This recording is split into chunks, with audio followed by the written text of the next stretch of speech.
karena waktu akan menggulingkan dia dan menurunkan dia pada tahun 2024. Dan semoga Allah Subhanahu wa Ta'ala menghancurkan sehancur-hancurnya para pelaku pembantaian 6 syuhada pengawal kami dan yang memerintahkannya, serta para aktor intelektualnya juga yang merestuinya, dan semua yang terlibat dalam pembantaian sadis dan brutal tersebut secara langsung maupun tidak langsung.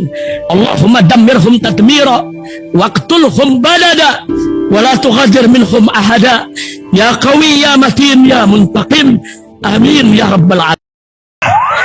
Allahu Akbar, Allahu Akbar. Baju koko Habaib Putih present Al-Godi.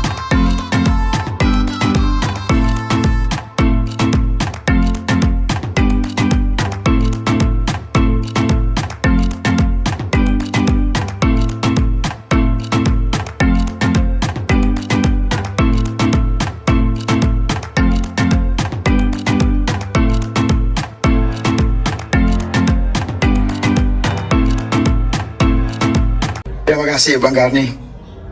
Yang sudah pasti kalau perebutan tinta antara Prabowo dengan Jokowi, Ganjar dengan Jokowi, yang paling cemburu itu Ibu Megawati. Yang paling apa? Cemburu. Kenapa? Ya karena belakangan ini kita lihat ada reaksi kecemburuan yang luar biasa. Cemburu soal cinta tikus-tikusan di lingkaran istana itu yang tidak jelas. Artinya bagi-bagi cinta itu Ibu Mega cemburu. Saya dulu di sini tadi saya mencoba untuk mewakili perasaan tukang ojek, petani, buruh, nelayan untuk memahami diskursus perdebatan antara elit-elit partai ini. Jadi satu pembicaraan di pusat kekuasaan dengan bahasa yang sangat elitis dan nyaris sama sekali tidak membicarakan nasib rakyat, tapi nasib bagaimana Prabowo jadi presiden, Ganjar jadi presiden. Itu kan intinya. Dan kalau mereka berebut dukungan Jokowi, kalau Jokowi datang ke TPS, ya hanya membawa satu suara saja. Bagaimana membagi suara Jokowi itu? Maka rakyat menanggap pengertian rebutan dukungan ini pasti kan transaksi politik di balik istana, fasilitas, jaringan, peluru, lapak kekuasaan. Kalau pemahaman rakyat seperti itu, maka ini bukan satu upaya afiliasi yang sehat dalam politik, tapi satu perlombaan perampokan dan manipulasi terhadap siklus politik. Upaya mencari dukungan seperti ini sesuai norak dan sudah berkali-kali saya sampaikan ke ruang publik. Dan menunjukkan partai-partai yang berebut di lingkaran kekuasaan istana ini tidak mandiri, tidak bermartabat. Maaf saja, saya rakyat ya saya bebas. Saya pastikan siapapun yang ada di ruang partai politik tidak berani berbicara bebas. Mereka akan menyesuaikan terhadap arahan ketua umum partai mereka. Memang hampir 10 tahun ini paling banyak partai politik yang mengirim putusannya ke kabinet itu lebih terlihat di ruang publik itu sibuk sebagai bagian dari panitia perkawinan anak presiden. Dari satu anak presiden yang kedua, dan anak presiden yang terakhir. Berebut di sana menjadi panitia, berebut di sana mencari muka dengan presiden. Dan kemudian efeknya sekarang kan, efeknya udah puncak ini. Setelah semua itu dilakukan, mereka menagih dari Pak Jokowi. Semuanya kita sudah lakukan yang terbaik kepada Anda. Sekarang dong, timbal baliknya, Anda memberi dukungan kepada, misal saya Prabowo atau Ganjar.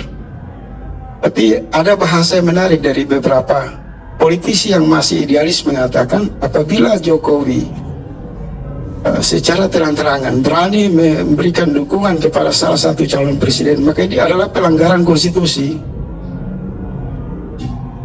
Presiden harus netral sebagai kepala negara. Lantas apa yang dimainkan oleh presiden? Ini tikus-tikusan. Ini gerak dan isyarat yang menjebak memberi imajinasi, bisa saja harapan palsu kepada Ganjar dan kepada Prabowo terus menerus sampai matang rakyat melihat, bisa saja seperti itu. Rakyat melihat Jokowi mengatakan, inilah orang-orang yang sebenarnya paling bernafsu menggantikan saya, yaitu Ganjar dan Prabowo. Kalau ini terus menerus terjadi, maka makin yakin rakyat mereka akan mencari pemimpin yang jauh dari lingkaran kekuasaan. Karena pemimpin yang jauh dari kekuasaan itulah yang dinantikan oleh rakyat. Dia tidak butuh memanipulasi jaringan kekuasaan, dia tidak butuh mendapatkan fasilitas negara, dia tidak butuh isyarat, simbol, sinyal dari kekuasaan untuk mendukung dia. Tapi yang dia butuh adalah persenyawaan pikirannya dengan rakyat. Yang rakyat butuh dari pemimpin tersebut adalah sikap dia untuk memperjuangkan perubahan.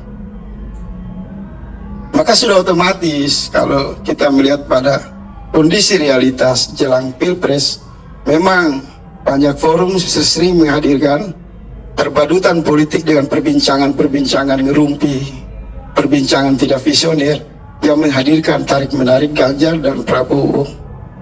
Tapi di forum lain, kita juga harus berbesar hati untuk melihat terjadi akselerasi, konsolidasi antara Anies Baswedan dengan kekuatan-kekuatan elemen yang menghendaki perubahan. Dan itu gelombangnya makin Jadi yang besar. ada maksud jauh dari kekuasaan itu Anies Baswedan. Pasti.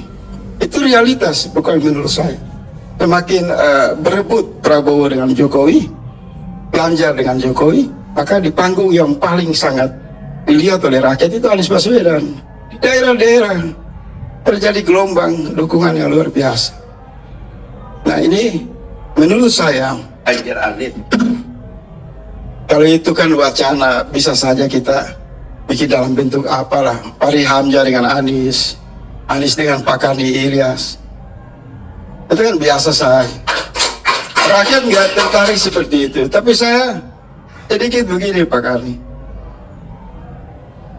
Mestinya Ganjar dan Prabowo itu menemui Jokowi untuk bagaimana sama-sama dengan Jokowi meyakinkan bahwa mereka pemimpin yang terbaik di masa depan. Misal mereka mengeluarkan satu petisi bersama untuk menuntaskan kasus 349 triliun. Kalau Prabowo dan Ganjar melakukan itu dengan Jokowi, saya kira akan sehat ini demokrasi. Tapi kalau mondar-mandir kemudian pendukungnya hanya curhat, gosip, soal spanduk, soal baleho, soal gerak-gerik, ini mundur sebenarnya. Sebagai rakyat saya lihat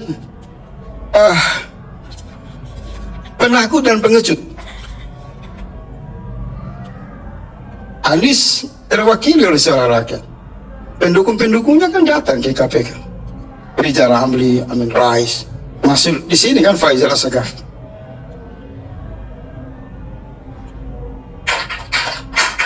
Dan Pak Anies menjawab bahwa praktik kekuasaan ini dibajak dalam perilaku mafia.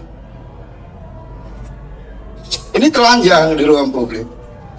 Jadi kalau kita mau bicara, sudahlah, ini terjadi perbudakan politik yang sangat luar biasa terhadap partai-partai yang semakin terjebak di lumpur kekuasaan Jokowi. Jangankan mereka bicara soal koalisi untuk 2024. Partai-partai yang berkoalisi hari ini dalam satu dekade itu tidak pernah tampil di ruang publik menyodorkan evaluasi tentang kinerja pemerintahan Jokowi. Tidak pernah ada permohonan maaf bersama dari partai koalisi di lingkaran Pak Jokowi untuk mengatakan bahwa demokrasi ini amburadul, bahwa tatanan bernegara semakin memasuki kecemasan rakyat. Minimal ada penyampaian moral. Tapi karena terlalu banyak investasi kejahatan dan semakin gelapnya kekuasaan, maka cara untuk menutupi itu semua diperlukan sandiwara yang tadi dijelaskan itu. Dari satu skenario bicara soal baleho, bicara soal nanti Prabowo naik mobil, nanti Ganjar turun di sawah. Ini semua tidak bermutu dan tidak berkualitas.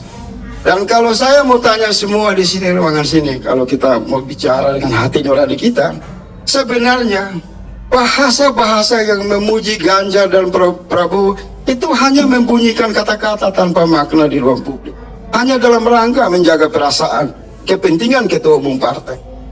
Karena yang duduk di sini tidak bisa memutuskan keinginan yang sudah ditetapkan oleh Ibu Megawati, sudah ditetapkan oleh Erlangga, sudah ditetapkan oleh Prabowo. Berani, maka terjadi bahasa-bahasa penyesuaian. Udahlah, kita perlu untuk Indonesia ke depan yang lebih bagus, harus dimulai dengan bicara yang jujur. Baik, Jujur, baik, Reza. bicara apa adanya. Jangan lagi menjadi penghambaan yang luar biasa kepada ketua umum partai. Dan rasa takut kepada Jokowi harus dihentikan.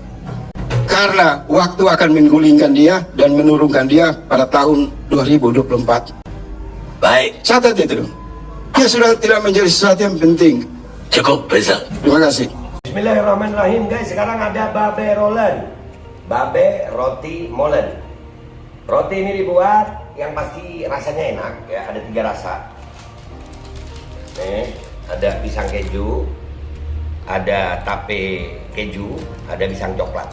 Ini dibuat tanpa bahan pengawet dan melayani pesanan-pesanan kalian yang seputaran Jabodetabek, bisa buat nemenin ngopi, buat acara-acara boleh. Dan ini karena gue paling suka pisang keju, nih gue dulu yang nyoba nih. Nih dia tuh kayak crunchy gitu depannya tuh. No.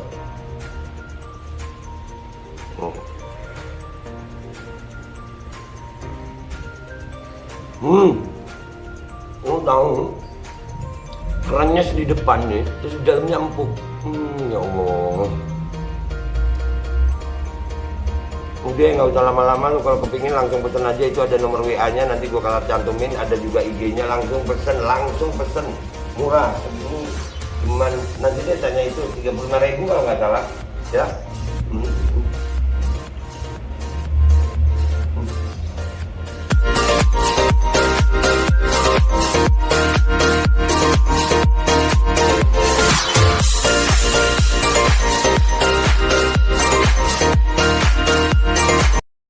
Assalamualaikum warahmatullahi wabarakatuh. Guys, alhamdulillah gue lagi di Jember dan gue dapat produsen Golden Pro MHA Vito. Ini guys, bahan-bahannya itu di dalamnya ada jintan hitam, ada broto wali, ada sambiloto, ada jahe, pegagan, ada madu hitam, ada propolis dan probiotik. Dan ini alhamdulillah gue udah berapa hari ya? 4 hari gue nyoba ini. Ini langsung aja guys, dia madunya madu hitam ya. Ya, bukan madu bini, bukan madu hitam. Ini untuk obat dan untuk imunitas tubuh. Alhamdulillah kemarin gua badan-badan nggak enak, gua pakai sehari 3 kali nih produk. Cuman ditetesin di bawah lidah kayak begini. Jangan lupa bismillah, tapi bismillah sama sholawat. Allahumma sholli ala sayyidina Muhammad dan sayyidina Muhammad.